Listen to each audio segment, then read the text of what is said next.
नमस्कार दोस्तों, Devvrat knowledge villa में आप सभी का स्वागत और अभिवादन। आप देख रहे हैं Python programming level 1 for beginners की हिंदी वीडियो सीरीज और आज मैं आपको सिखाने वाला हूँ एक्सपोनेंट फंक्शन।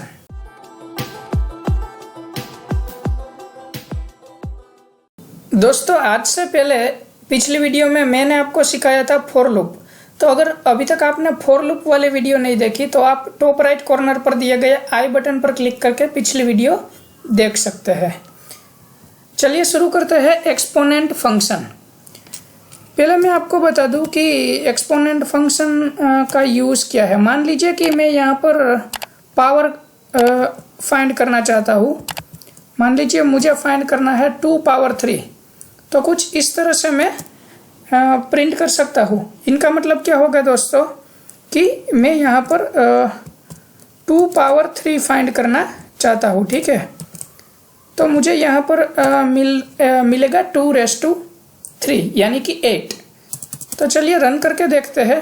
रन क्या करना है हमें, एक्सपोनेंट फंक्शन। तो देख लेते हैं। जी हाँ दोस्तों, ये मुझे आउटपुट मिल रहा है 8। तो अगर मैं यहाँ पर एक्सपोनेंट फंक्शन यूज़ करना चाहूँ तो किस तरह से यूज़ कर सकता हूँ।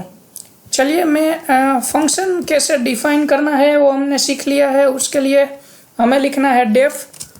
फंक्शन नेम में यहाँ पर यूज़ कर रहा हूँ पावर और आर्ग्यूमेंट में लिख लेता हूँ बेस नंबर और लिख लेता हूँ पावर नंबर। ठीक है, तो ये हो गई मेरी आर्ग्यूमेंट। और फंक्शन डिफाइन करने के बाद मैं एक चीज़ लेता हूँ आंसर।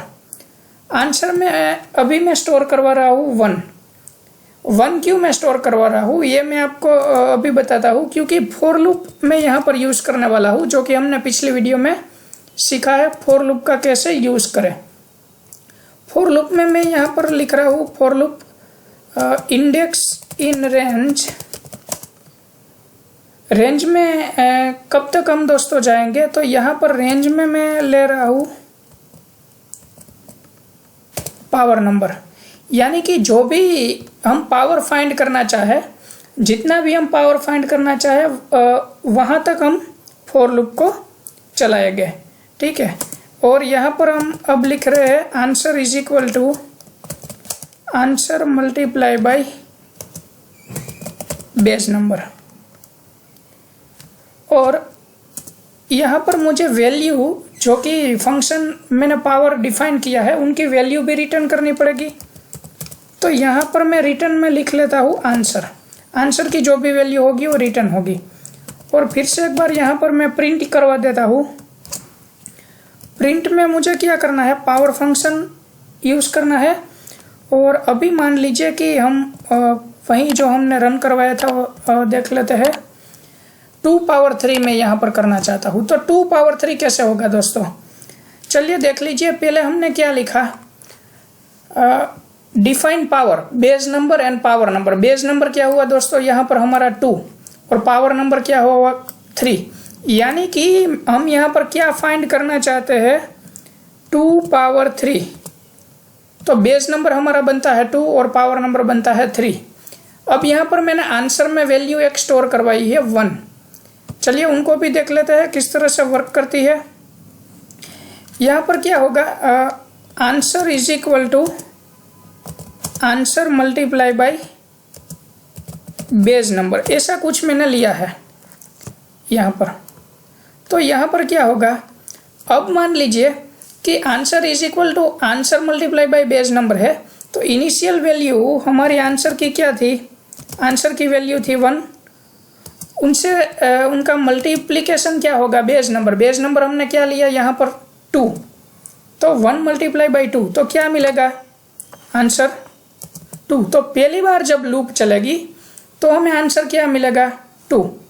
फिर से एक बार, क्योंकि लूप कहाँ तक चलने वाली है, पावर नंबर तक। पावर नंबर क्या है 3, तो 3 बार लूप चलने वाली है। दूसरी बार लूप चलेगी तो क्या होगा, answer is equal to answer की लास्ट वैल्यू क्या थी 2। तो अब आंसर की वैल्यू हो गई है 2 और मल्टीप्लिकेशन किससे होगा, बेस नंबर से। बेस नंबर क्या है 2। तो अब जाकर दूसरी बार क्या आंसर मिलने वाला है 4। तो देख लीजिए अब आंसर मिल रहा है 4। अब जाकर हम एग्जिट होने वाला है, नहीं एग्जिट नहीं होने वाला है, क्योंकि लूप हमारी चलने वाली है पावर नंबर यानी कि 3 तक। तो एक और बार लूप चलेगी।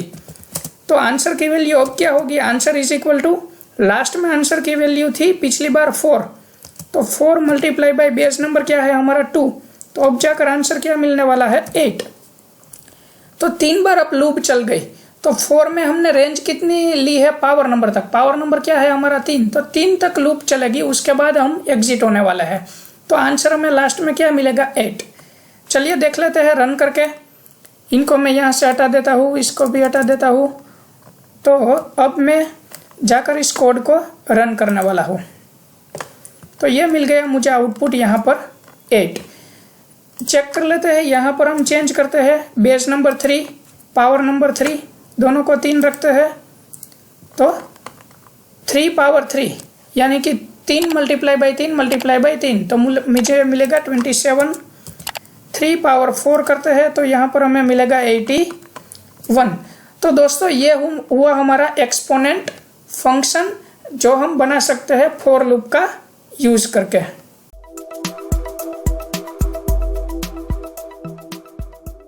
आगे की वीडियो में मैं आपको सिखाने वाला हूँ 2D लिस्ट और नेस्टेड लूप। तो सीखने के लिए देवव्रत नॉलेज विला से जुड़े रहिए। आप सभी का आभार, धन्यवाद।